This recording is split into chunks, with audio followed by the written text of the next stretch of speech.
A WSU lab working to stop the spread of dangerous diseases in regional wildlife. Pretty much with any disease, the response time is critical for being successful. We're giving you an inside look tonight. Dry and mild as we head through the middle of October. Plus, the search for a new Coeur d'Alene City Council member continues. Tonight, we hear from the candidates vying for the open seat. Good evening. Thank you for joining us here on KREM 2 News at 5. I'm Whitney Ward. Welcome, everyone. I'm Mark Hanrahan. Let's kick things off tonight with the first look at the forecast. The second week of October, starting off on a sunny note. Yeah, we love it. It certainly is fall, but it kind of feels a little bit like summer's hanging on. So let's check in with our chief meteorologist, Jeremy Legoo. Yeah, these temperatures are more than 10 degrees above average for this time of year, so it does feel a lot more like, say, the last week of summer than the middle of October. We sit at 73 degrees right now. 73 degrees is about 10 degrees above average here in Spokane.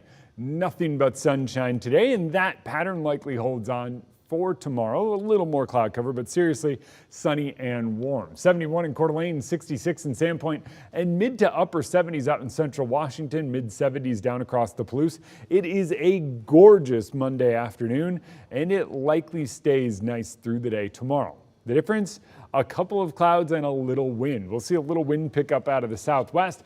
Gusts to near 20 miles per hour are basically enough to go, oh, a couple of those leaves that were ready to fall are falling. Just the ones that are ready to fall at this point in time. Wednesday, we'll see a little more cloud cover and a little more widespread wind. Once again, wind not too crazy, clouds not too prominent, but still we'll call it mostly cloudy. And it's mostly cloudy and still rather mild. 77 degrees tomorrow, near 70 on Wednesday. That's still well above average. And even as we drop to 65 degrees on Thursday, that's still above normal for this time of year. All right, sounds good, Jeremy. I'll check back in with you later in the show. This afternoon, Coeur d'Alene City Council started interviewing candidates to fill its vacant council seat. Position number 4 opened up when council member Woody Evers became the city's interim mayor following Mayor Jim Hammond's retirement back in August. KREM 2's chief journalist Amanda Rowley sat in on all 3 of those candidates' interviews today. She's joining us now live in Coeur d'Alene. Amanda, what are the first thoughts? Well, Coeur d'Alene City Council overall seems pretty impressed by all 3 candidates, so they do have a tough decision before them. I'm outside City Hall where those interviews just wrapped up this afternoon. The next steps include a candidate nomination by Coeur d'Alene's interim mayor. Coeur d'Alene City Council has 1 vacant seat to fill. It opened up when Councilmember Woody Evers became the city's interim mayor. These 3 candidates step forward, hoping to be the city's newest council member. Kenneth Gabriel is Coeur d'Alene's recently retired fire chief. I think what I bring that a lot of people don't is a true love of the community.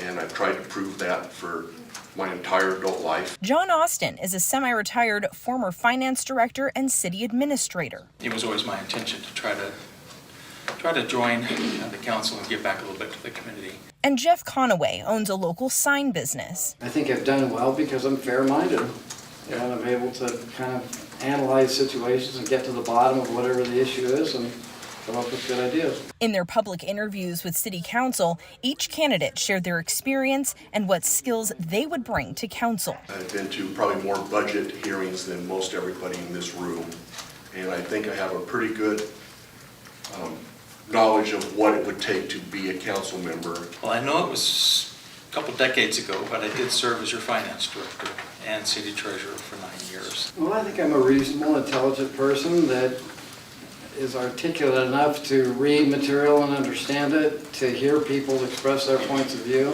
Now the next step is interim mayor Woody Evers will nominate his pick for council seat 4. That nomination will happen at the next council meeting on October 15th. Then a majority vote from council will confirm that nomination. That candidate will serve on council until elections next November.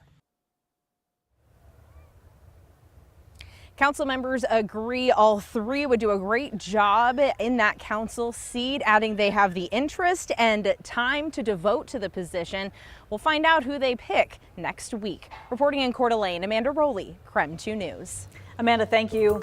Today, Spokane City Council will discuss an amendment to the Community Safety Ordinance. That's the new tax that will be on the upcoming ballots. This community safety proposal would be a new tax to fund city resources like the Spokane Fire Department and Spokane Police.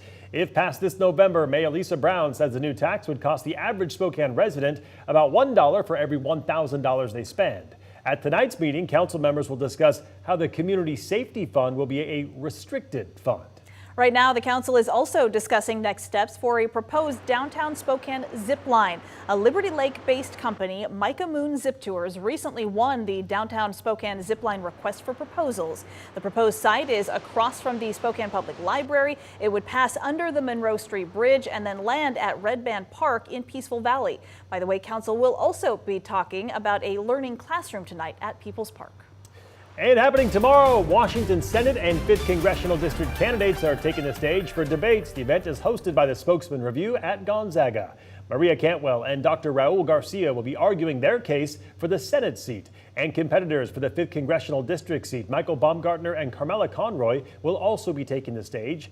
The event starts at 3 p.m. and is free to attend, but you need a reserve ticket. You can do that through the link right there on our website.